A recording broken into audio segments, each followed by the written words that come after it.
Well, welcome back, folks. Don't worry, this isn't going to be an unboxing video.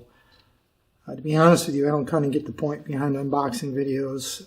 They seem to be popular. They shoot a lot of them, and folks seem to like them, but the whole concept is kind of lost on me. So we're not going to do an unboxing video, but rather today we're going to talk about small equipment, battery charging specifically as it relates to my motorcycle projects. I referenced, I think, some time ago in an earlier video, maybe even a couple of videos by now, that I would review the process that I use to maintain my multitude of motorcycle batteries. I have, as most of you know if you've been with me for a while, that I have quite a few motorcycle batteries. I do not store my motorcycles with the batteries in them for any length of time. If they're being ridden like over the summer season, obviously I leave the batteries in them, but during off-season storage or for my restorations, the batteries get pulled and I simply maintain them. I've been thinking for some time about getting a new battery charger for maintaining my small batteries. I've been doing some research, reading online, and I recently purchased this is brand new. I actually did take it out of the box, but I just purchased this. It just arrived a couple of days ago. I haven't done anything with it. I have not installed it. But I bought this specifically because of the features it offers to the way I maintain my batteries. It's a 6 volt and 12 volt maintainer. You can see here, I think on the box, you can get this so you can see it, 6 volt, 3.6 amp, 12 volt, 3.6 amp, and then you can step it down to 6 volt, 0.9 amp, which is the one I'll use most of the time, and a 12 volt, 0.9 amp. I'll use the 12 volt occasionally as well, but 6 volt, I have a lot of 6 volt batteries. So this is new, and we'll set this up and we'll take you over to the station or the area where I keep my small batteries in a few minutes, and we'll get to that in a little more detail. But I did want to share with you where I'm starting with this new charger.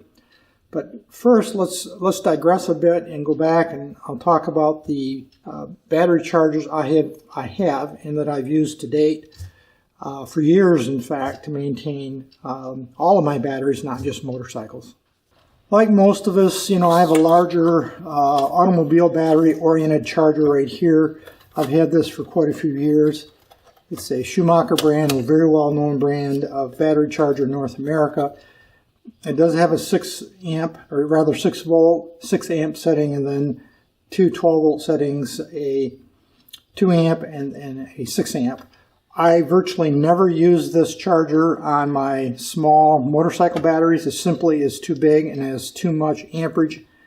Even on the 6 volt setting, I don't use it. It's a 6 amp, 6 volt, which for the very small 6 volt batteries I use is way too much amperage, and you'll cook your batteries in no time, even though allegedly this will shut itself down when the battery's charged.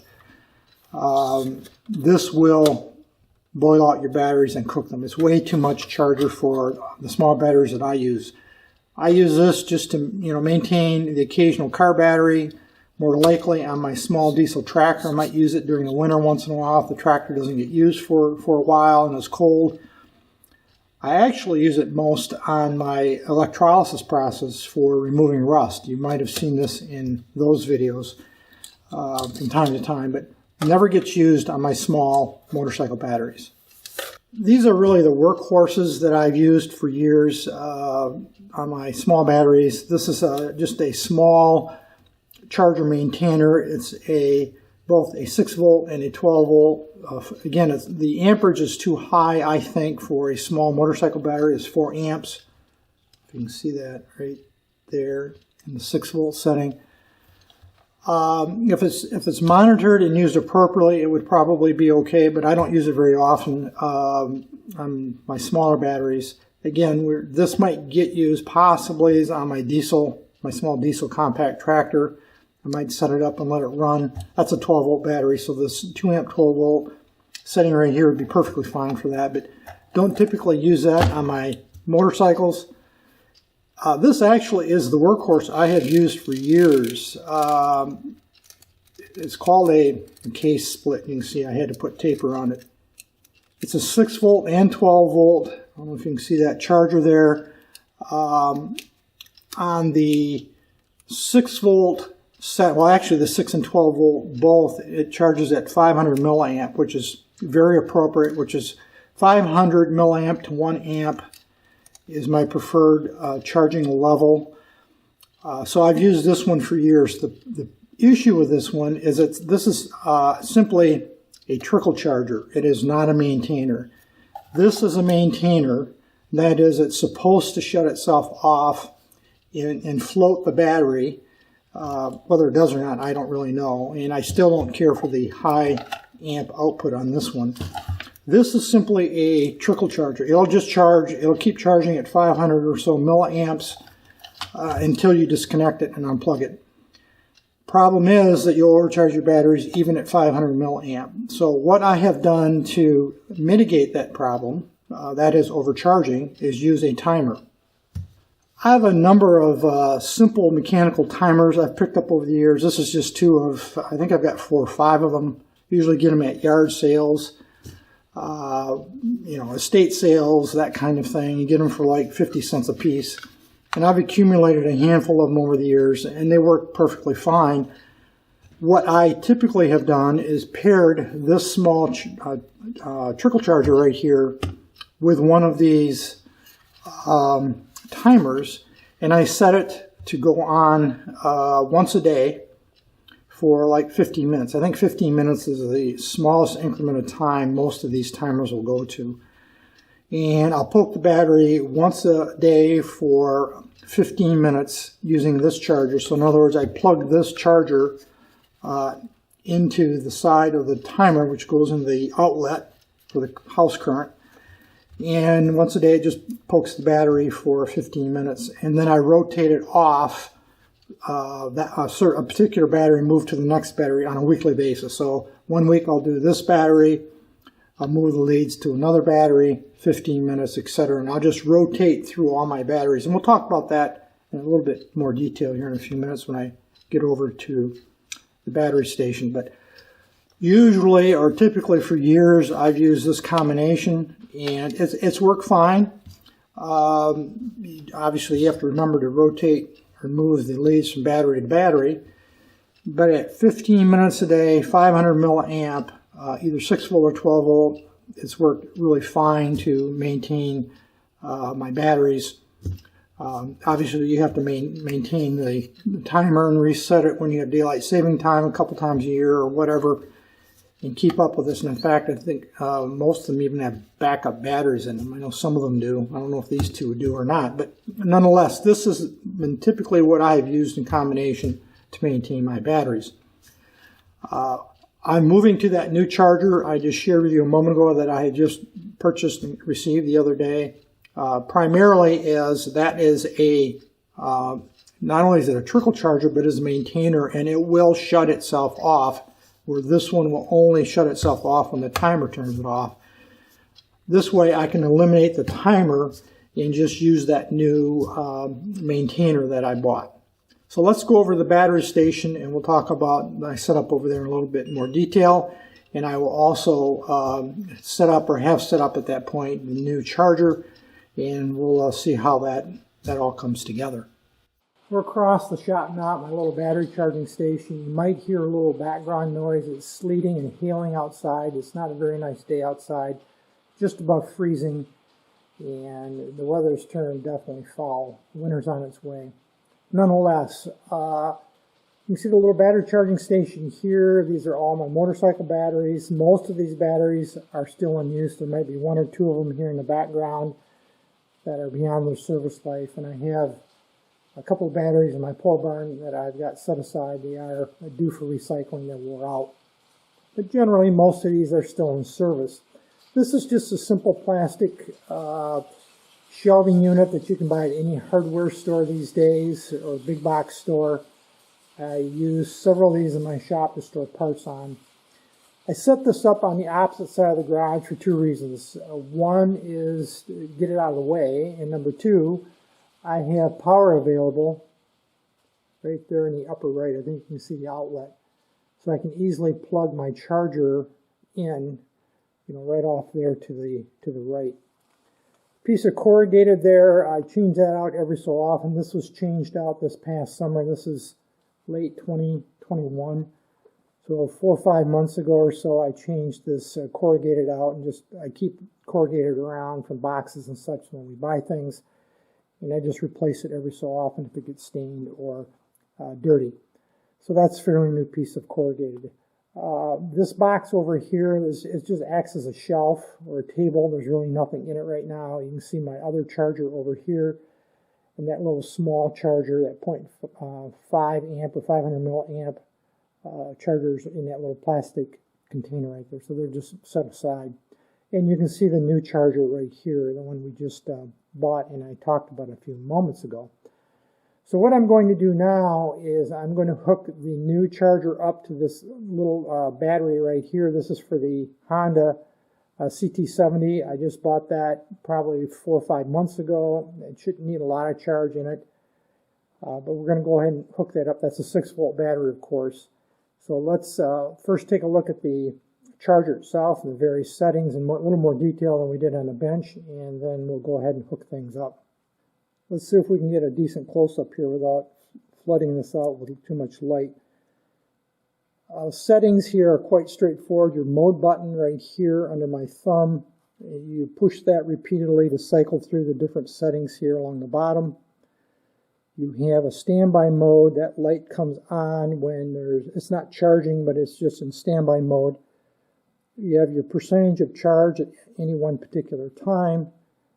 This yellow flag with the warning lights up when there's something wrong, such as you having your polarity reversed or similar, or something's wrong with the battery and the charger doesn't like it.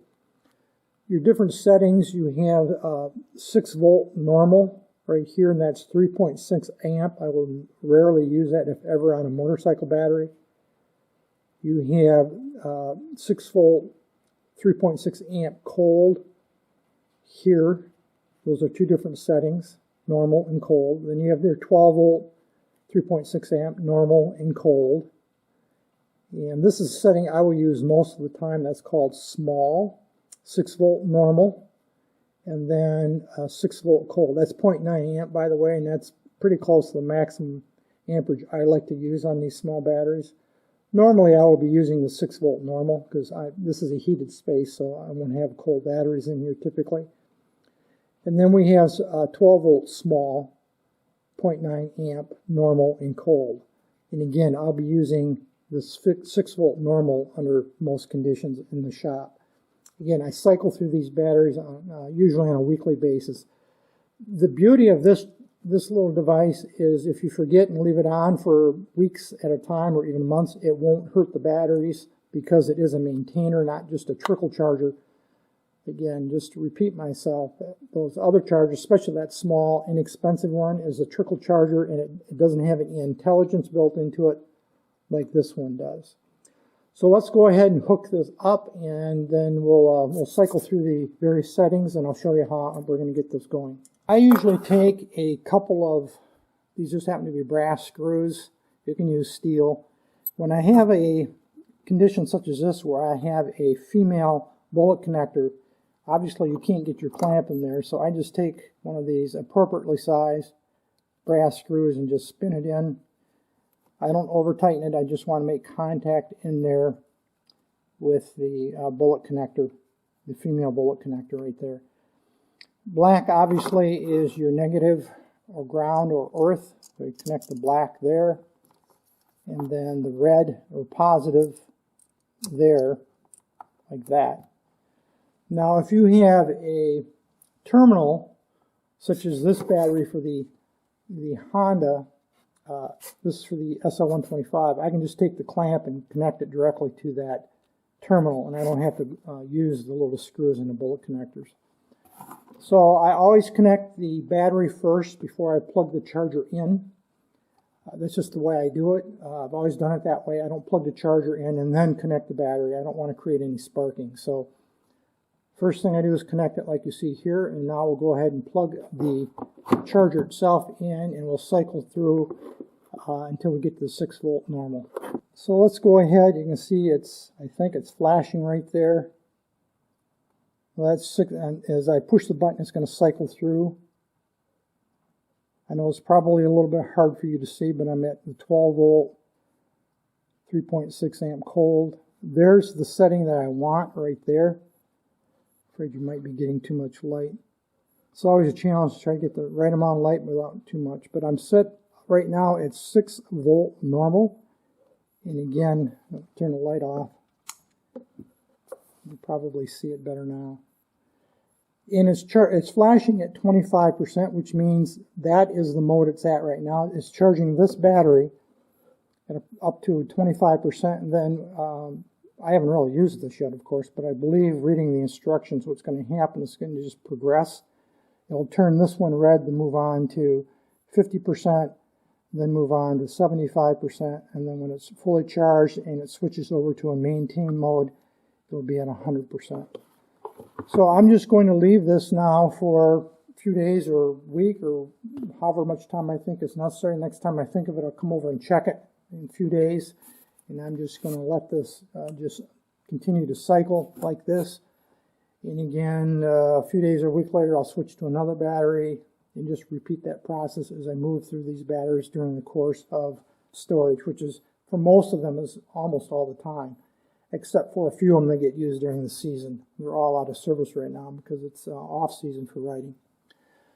So that's my little battery charging station. Back up here a little bit. And you can see over there it's plugged in. I just leave it plugged in while it's in use like this. And it's out of the way. It's easy to use. I'm really looking forward to using this new charger rather than using the timer, which I've actually done for years and that worked. But I think this is going to be just that next level of being able to take care of all my batteries. That's going to be it for this video today, folks. Any issues, questions, thoughts, drop me a note. Otherwise, as usual, thanks for watching.